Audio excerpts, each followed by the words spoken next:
શાંતિ 3/7/2025 આજના મીઠા બાબાના મધુર મહાવાક્ય। મીઠા બાળકો, આ બેહદ નાટકમાં તમે વન્ડરફુલ એક્ટર્સ છો। આ અનાદિ નાટક છે, આમાં કાંઈ પણ બદલી નથી થઈ શકતું। પ્રશ્ન છે, બુદ્ધિવાન દુરાંદેશી બાળકો જ કયા ગુહ્ય રહસ્યને સમજી શકે છે? ઉત્તર છે, મૂળ વતનથી લઈને આખા ડ્રામાના આદિ મધ્ય અંતનું જે ગુહ્ય રહસ્ય છે તે દુરાંદેશી બાળકો જ સમજી શકે છે। બીજ અને ઝાડનું બધું જ્ઞાન તેમની બુદ્ધિમાં રહે છે। તે જાણે છે આ બેહદના નાટકમાં આત્મારૂપી એક્ટર જે આ વસ્ત્ર પહેરીને પાર્ટ ભજવી રહ્યો છે એને સતયુગથી લઈને કળિયુગ સુધી પાર્ટ ભજવવાનો છે। કોઈ પણ એક્ટર વચ્ચેથી પાછા જઈ નથી શકતા। ગીત છે, તુને રાત ગવાઈ સો કે દિન ગવાયા ખાકે। ઓમ શાંતિ। આ ગીત બાળકોએ સાંભળ્યું। હવે આમાં કોઈ શબ્દ રાઈટ એટલે કે સાચા પણ છે તો રોંગ ખોટા પણ છે। સુખમાં તો સિમરણ કરાતું નથી, દુઃખમાં પણ આવવાનું છે જરૂર।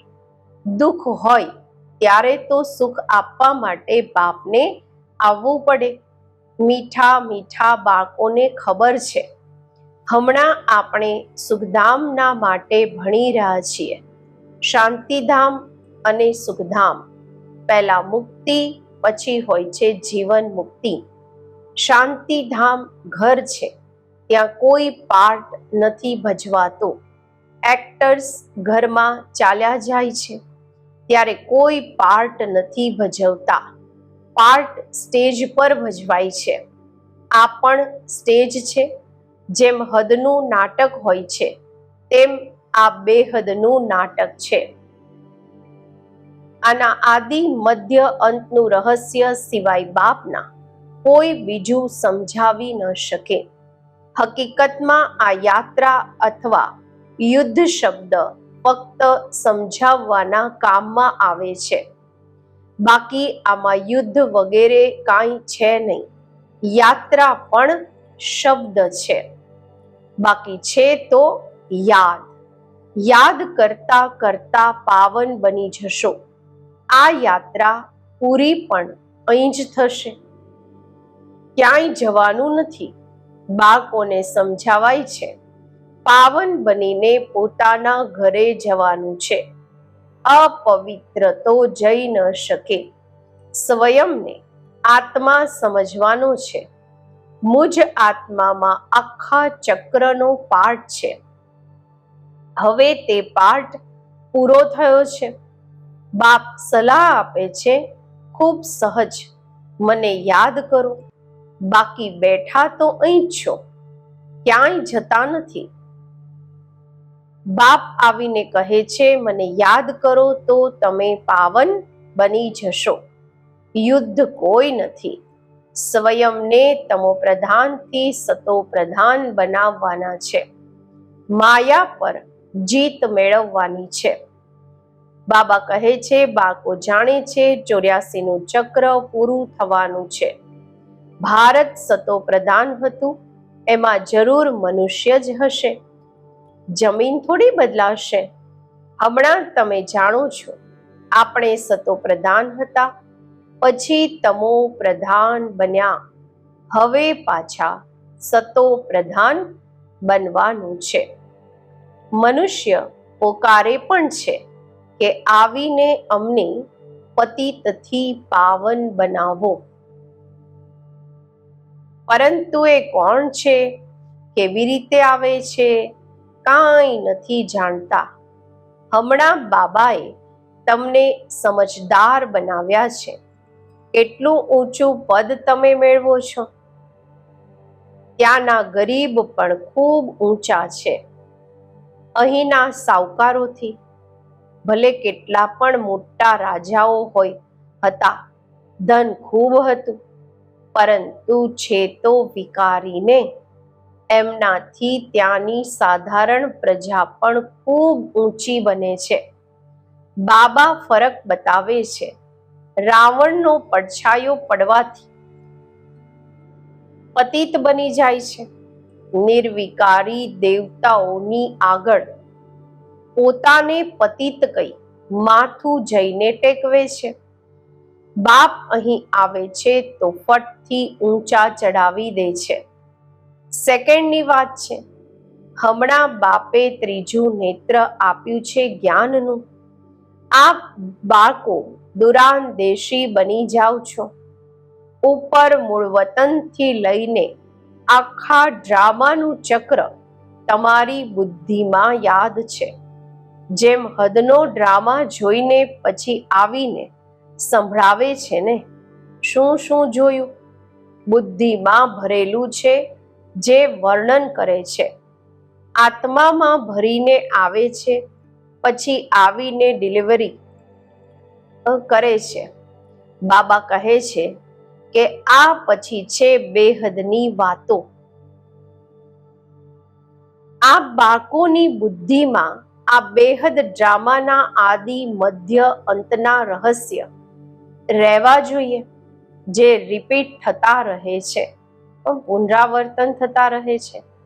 તે હદના નાટકમાં તો એક્ટર નીકળી જાય છે તો પછી બદલીમાં બીજો આવી શકે છે.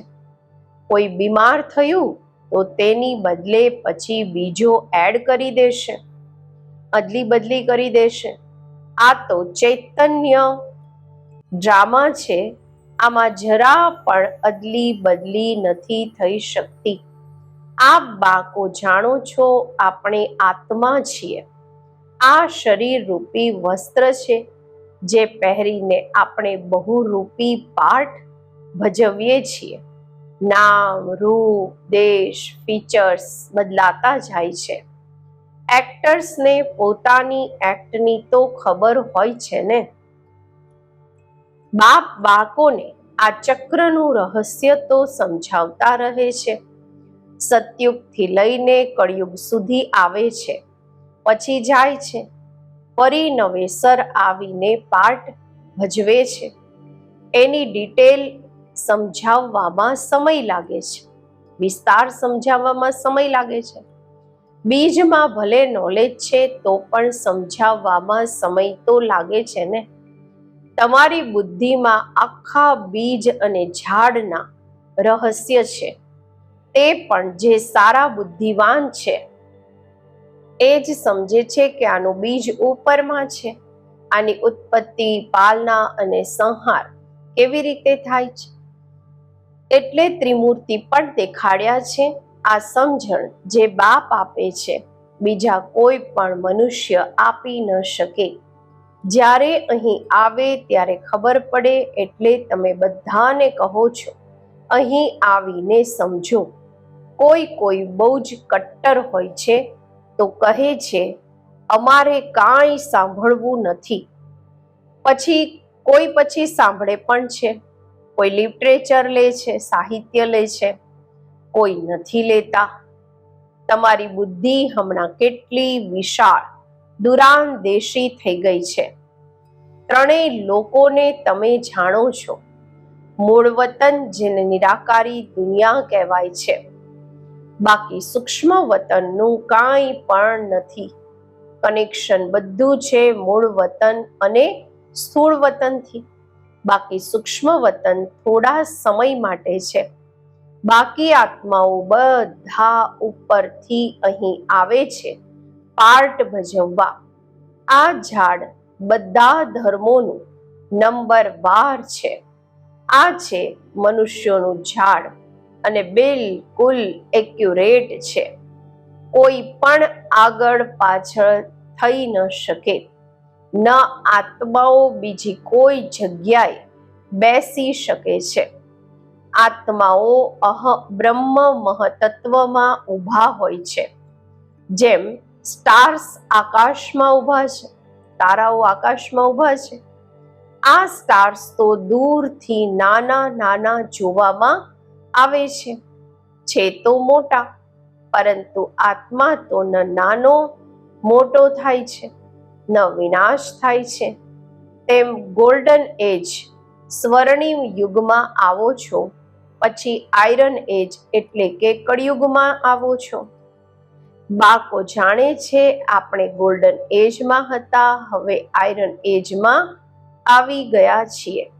કોઈ વેલ્યુ નથી રહી. ભલે માયાની ચમક કેટલી પણ છે, પરંતુ આ છે રાવણનું ગોલ્ડન એજ. તે છે ઈશ્વરીય ગોલ્ડન એજ. મનુષ્ય કહેતા રહે છે 6-7 વર્ષોમાં એટલું અનાજ થશે, જે વાત નહીં પૂછો. જુઓ તેમનો પ્લાન શું છે અને આ બાકોનો પ્લાન શું છે. બાપ કહે છે મારો પ્લાન છે જૂનાને નવું બનાવવું. તમારો એક જ પ્લાન છે. જાણો છો, બાપની શ્રીમતથી આપણે પોતાનો વારસો લઈ રહ્યા છીએ. બાબા રસ્તો બતાવે છે, શ્રીમત આપે છે, યાદમાં રહેવાની મત આપે છે. મત શબ્દ તો છે ને, સંસ્કૃત શબ્દ તો બાપ નથી બોલતા. બાપ તો હિન્દીમાં જ સમજાવતા રહે છે. ભાષાઓ તો અનેક છે ને. ઇન્ટરપ્રેટર ભાષાંતરકાર પણ હોય છે, જે સાંભળીને પછી સંભળાવે છે. હિન્દી અને ઇંગ્લિશ તો ઘણા જ સમજે છે, ભણે છે. બાકી માતાઓ ઘરમાં રહેવા વાળી એટલું નથી ભણતી. આજકાલ વિલાયતમાં અંગ્રેજી શીખે છે, તો પછી અહીં આવવાથી પણ ઇંગ્લિશ બોલતા રહે છે. હિન્દી બોલી જ નથી શકતા. ઘરમાં આવે છે તો માથી ઇંગ્લિશમાં વાત કરવા લાગી જાય છે. તે બિચારી મૂંઝાઈ પડે છે, અમે શું જાણીએ ઇંગ્લિશનું. પછી તેમને તૂટી ફૂટી હિન્દી શીખવી પડે. સતયુગમાં તો એક રાજ્ય એક ભાષા હતી, જે હવે ફરીથી સ્થાપન કરી રહ્યા છે. દર 5000 વર્ષ પછી આ સૃષ્ટિનું ચક્ર કેવી રીતે ફરે છે તે બુદ્ધિમાં રહેવું જોઈએ. હવે એક બાપની જ યાદમાં રહેવાનું છે. અહીંયા તમને ફુરસદ સારી રહે છે. સવારે સ્નાન વગેરે કરીને બહાર હરવા ફરવામાં ખૂબ મજા આવે છે. અંદરમાં આ જ યાદ રહે કે અમે બધા એક્ટર્સ છીએ. આ પણ હવે સ્મૃતિ આવી છે. બાબાએ આપણને 84ના ચક્રનું રહસ્ય બતાવ્યું છે. આપણે સતો પ્રધાન હતા. આ ખૂબ ખુશીની વાત છે. મનુષ્ય હરે ફરે છે, તેમની કાંઈ પણ કમાણી નથી. તમે તો ખૂબ કમાણી કરો છો. બુદ્ધિમાં ચક્ર પણ યાદ રહે, પછી બાપને પણ યાદ કરતા રહો. કમાણી કરવાની યુક્તિઓ બાબા ખૂબ સારી સારી બતાવે છે. જે બાકો જ્ઞાનનો વિચાર સાગર મંથન નથી કરતા, તેમની બુદ્ધિમાં માયા ખીટખીટ કરે છે. તેમને જ માયા હેરાન કરે છે. અંદરમાં આ વિચાર કરો કે અમે આ ચક્ર કેવી રીતે લગાવ્યું. સતયુગમાં આટલા જન્મ લીધા, પછી નીચે ઉતરતા આવ્યા. હવે ફરી સતો પ્રધાન બનવાનું છે. બાબાએ કહ્યું છે, મને યાદ કરો તો સતો પ્રધાન બની જશો. હરતા ફરતા બુદ્ધિમાં યાદ રહે તો માયાની ખીટખીટ સમાપ્ત થઈ જશે. તમારો ખૂબ ખૂબ ફાયદો થશે. ભલે સ્ત્રી પુરુષ સાથે જાઓ છો, દરેકે પોતાના માટે મહેનત કરવાની છે. પોતાનું ઊંચું પદ મેળવવા. એકલા જવાથી તો ખૂબ જ મજા છે. પોતાની જ ધૂનમાં રહેશો. બીજા સાથે હશે તો પણ બુદ્ધિ અહીં ત્યાં જશે. છે ખૂબ સહજ. બગીચા વગેરે તો બધી જગ્યાએ છે. એન્જિનિયર હશે તો તેમનું આ ચિંતન ચાલતું રહેશે કે અહીં પુલ બનાવવાનો છે, આ કરવાનું છે. બુદ્ધિમાં પ્લાન આવી જાય છે. તમે પણ ઘરમાં બેસો છતાં પણ બુદ્ધિ એ તરફ લાગી રહે. આ આદત રાખો તો તમારા અંદર આ જ ચિંતન ચાલતું રહે. ભણવાનું પણ છે, ધંધો વગેરે પણ કરવાનો છે. વૃદ્ધ, જવાન, બાળકો વગેરે બધાને પાવન બનાવવાનું છે. આત્માનો હક છે બાપથી વારસો લેવાનો. બાળકોને પણ નાનપણમાં જ આ બીજ પડી જાય તો ખૂબ સારું. આધ્યાત્મિક વિદ્યા બીજું કોઈ શીખવાડી જ ન શકે. તમારી આ છે આધ્યાત્મિક વિદ્યા. આ તમારી જે આધ્યાત્મિક વિદ્યા છે આ તમને બાપ જ આવીને ભણાવે છે. તે સ્કૂલોમાં મળે છે. શારીરિક વિદ્યા અને તે છે શાસ્ત્રોની વિદ્યા. આ પછી છે રૂહાની વિદ્યા જે તમને ભગવાન શીખવાડે છે. આની કોઈને પણ ખબર નથી. એને કહેવાય જ છે સ્પિરિચ્યુઅલ નોલેજ, આધ્યાત્મિક જ્ઞાન. જે રૂહ આવીને ભણાવે છે એમનું બીજું કોઈ નામ નથી રાખી શકાતું. આ તો સ્વયં બાપ આવીને ભણાવે છે. ભગવાન વાચ છે ને. ભગવાન એક જ વખત આ સમયે આવીને સમજાવે છે. આને રૂહાની નોલેજ કહેવાય છે. તે શાસ્ત્રોની વિદ્યા અલગ છે. તમને ખબર છે કે નોલેજ એક છે શરીરધારી કોલેજ વગેરેનું, બીજી છે આધ્યાત્મિક શાસ્ત્રોની વિદ્યા, ત્રીજું છે આ રૂહાની નોલેજ. તે ભલે કેટલા પણ મોટા મોટા ડોક્ટર ઓફ ફિલોસોફી તત્વજ્ઞાની છે, પરંતુ તેમની પાસે પણ શાસ્ત્રોની વાતો છે. તમારું આ નોલેજ બિલકુલ અલગ છે. આ સ્પિરિચ્યુઅલ નોલેજ જે સ્પિરિચ્યુઅલ ફાધર સર્વ આત્માઓના બાપ છે એ જ ભણાવે છે. એમની મહિમા છે શાંતિ, સુખના સાગર. કૃષ્ણની મહિમા બિલકુલ અલગ છે. ગુણ અવગુણ મનુષ્યમાં હોય છે જે બોલતા રહે છે. બાપની મહિમાને પણ યથાર્થ રીતે તમે જાણો છો. તેઓ તો ફક્ત પોપટની જેમ ગાય છે, અર્થ કાંઈ નથી જાણતા. તો બાળકોને બાબા સલાહ આપે છે પોતાની ઉન્નતિ કેવી રીતે કરો. પુરુષાર્થ કરતા રહેશો તો પછી પાક્કું થતું જશે. પછી ઓફિસમાં કામ કરતી વખતે પણ આ સ્મૃતિ આવશે. ઈશ્વરની સ્મૃતિ રહેશે. માયાની સ્મૃતિ તો અડધો કલ્પ ચાલે છે. હવે બાપ યથાર્થ રીતે બેસીને સમજાવે છે.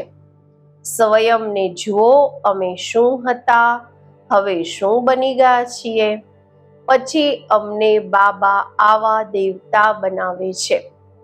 આ પણ આપ બાળકો જ નંબરવાર પુરુષાર્થ અનુસાર જાણો છો. પહેલા ભારત જ હતું. ભારતમાં જ બાપ પણ આવે છે પાઠ ભજવવા. તમે પણ આદિ સનાતન દેવી દેવતા ધર્મના છો ને. તમારે પવિત્ર બનવાનું છે, નહીં તો પાછળથી આવશો. પછી શું સુખ મેળવશો. ભક્તિ વધારે નહીં કરી હશે તો આવશે નહીં. સમજી જશે આ આટલું ઉઠાવવા વાળા નથી. સમજી તો શકે છે ને. ખૂબ મહેનત કરે છે તો પણ કોઈ વિરલા નીકળે છે, પરંતુ થાકવાનું નથી. મહેનત તો કરવાની છે. મહેનત વગર કાંઈ મળે થોડી છે. પ્રજા તો બનતી રહે છે. બાબા બાળકોને ઉન્નતિ માટે યુક્તિ બતાવે છે. બાળકો, પોતાની ઉન્નતિ કરવી છે તો સવારે સવારે સ્નાન વગેરે કરી એકાંતમાં જઈને ચક્કર લગાવો કે બેસી જાઓ. તંદુરસ્તી માટે પગપાળા કરવું પણ સારું છે. બાબા પણ યાદ આવશે અને ડ્રામાનું રહસ્ય પણ બુદ્ધિમાં રહેશે. કેટલી કમાણી છે! આ છે સાચી કમાણી. તે કમાણી પૂરી થઈ પછી આ કમાણીનું ચિંતન કરો. ડિફિકલ્ટ કંઈ પણ નથી, મુશ્કેલ તો કંઈ પણ નથી. બાબાનું જોયેલું છે, આખી જીવન કહાની લખે છે. આજે આટલા વાગે ઉઠ્યા, પછી આ કર્યું. સમજે છે પાછળવાળા વાંચીને શીખશે. મોટા મોટા મનુષ્યોની બાયોગ્રાફી વાંચે છે ને. બાળકો માટે લખે છે, પછી બાળકો પણ ઘરમાં એવા સારા સ્વભાવના હોય છે. હવે આ બાળકોએ પુરુષાર્થ કરી સતો પ્રધાન બનવાનું છે.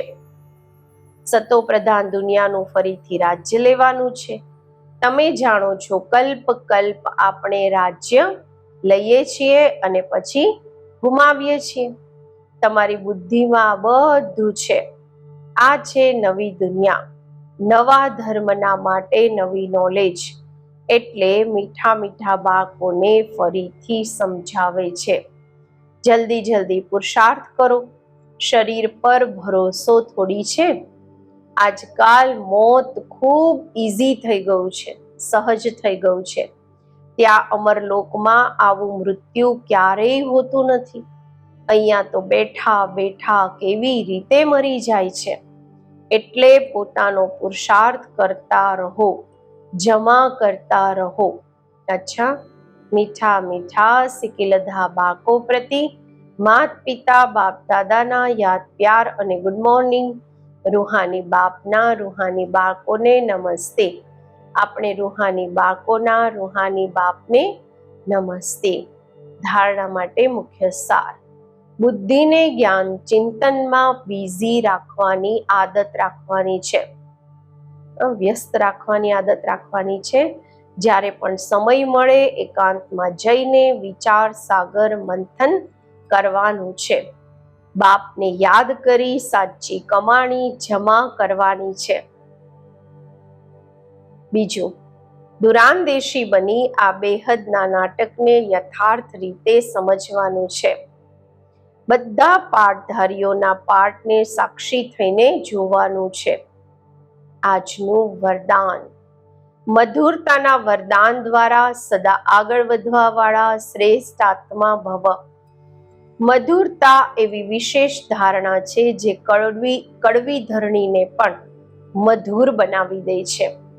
કોઈને પણ બે ઘડી મીઠી દ્રષ્ટિ આપી દો, મીઠા બોલ બોલી દો, તો કોઈ પણ આત્માને સદા માટે ભરપૂર કરી દેશો.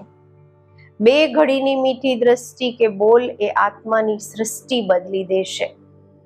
તમારા બે મધુર બોલ પણ સદા માટે એમને બદલાવાના નિમિત્ત બની જશે. એટલે મધુરતાનું વરદાન સદા સાથે રાખજો. સદા મીઠા રહેજો અને સર્વને મીઠા બનાવજો. સ્લોગન છે: દરેક પરિસ્થિતિમાં રાજી રહો તો રાજયુક્ત બની જશો. અવ્યક્ત ઇશારા: સંકલ્પની શક્તિ જમા કરી શ્રેષ્ઠ સેવાના નિમિત્ત બનો. જ્યારે બીજા બધા સંકલ્પ શાંત થઈ જાય છે, બસ એક બાપ અને આપ આ મિલનની અનુભૂતિનો સંકલ્પ રહે છે, ત્યારે સંકલ્પ શક્તિ જમા થાય છે અને યોગ પાવરફુલ થઈ જાય છે. એના માટે સમાવવાની કે સમેટવાની શક્તિ ધારણ કરો. સંકલ્પો પર ફૂલ બ્રેક લાગે, ઢીલી નહીં. જો એક સેકન્ડના બદલે વધારે સમય લાગી જાય છે તો સમાવવાની શક્તિ કમજોર છે. ઓમ શાંતિ.